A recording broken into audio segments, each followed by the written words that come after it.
Did you know that the best swimmers in the world sometimes train with things like this, and this?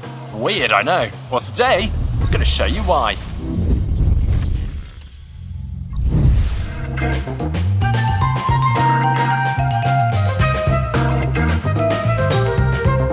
Okay, this first one is personally one of my favourites. Can be used in a variety of different ways for resistance and also to create speed and really improve arm turnover. Now I've got a couple of different options here. I've got this elastic, quite a thin elastic, kind of like a baby version here, and then I've got a slightly thicker version. In fact, you can get really long elastics as well.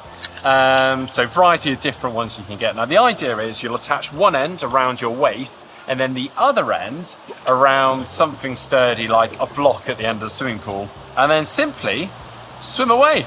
Of course, the band is gradually going to stretch out and create resistance until eventually I can swim no further. At this point, it can be used as a resistance training tool as you try to prevent it from pulling you back in. How long can you swim on this spot for? Can you push it and get further?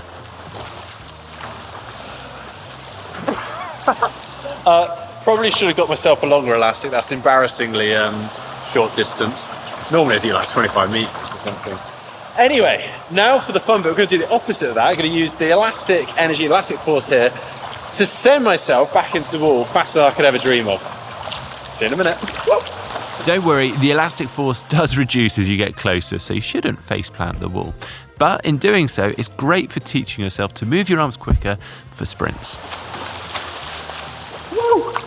Okay, if this all seems a little bit crazy, well, this actually could be genuinely quite useful for the traveling athlete. When you find yourself in a small hotel pool that's just no good for actually getting a proper swimming session in, attach one end around something sturdy and then swim off and almost treat it like an endless pool, swimming static in the middle of that pool. So actually quite useful. And finally, for a bit of fun, you can attach one end around yourself, the other end around a friend, and then swim away from each other in the middle of the pool, like a tug of war. Way! To get stronger, swimmers will often look to create more drag and resistance as they swim through the water during training without affecting their technique too much. Now you might have seen swimmers using baggy costumes, trunks, or maybe even specific drag shorts or trunks. This thing, however, takes things to a whole new level. Sponges. Yeah.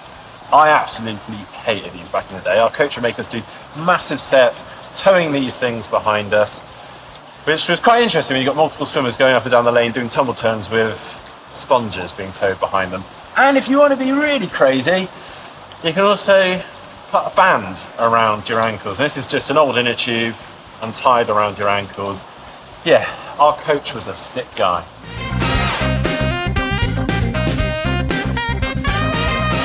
And then we've got this thing, the parachute. It works in a similar way, drags behind you and fills up and creates drag.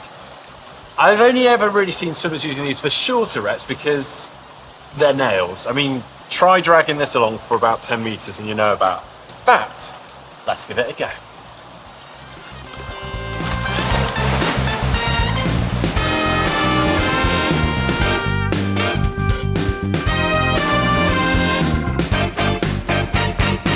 And for our next weird exercise, we're going to use a kickboard. But rather than holding out in front, as you're meant to, we're actually going to put a kickboard between our legs, but it's going to actually poke out above the water when we're on our front.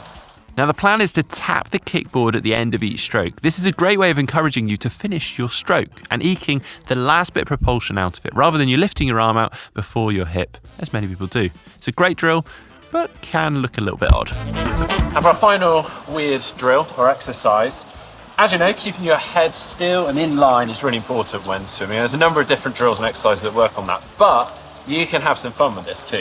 On backstroke, you can actually put a bottle or a park-filled cup on your forehead and you try and keep it there while swimming along. For front crawl, you can use your paddle. So you pop your paddle on the top of your head, 90 degrees to the water, and basically try and keep it there as you push against the water, even when you breathe. Now, bit of advice, it's actually easier the quicker you go. So there's all your weird exercises. Go give some of them a go. Don't blame me if you get some weird looks at your local swimming pool. Let us know in the comment section down below which ones you like. If you enjoyed today's video, give it a like, give it a thumbs up. I'll see you next time.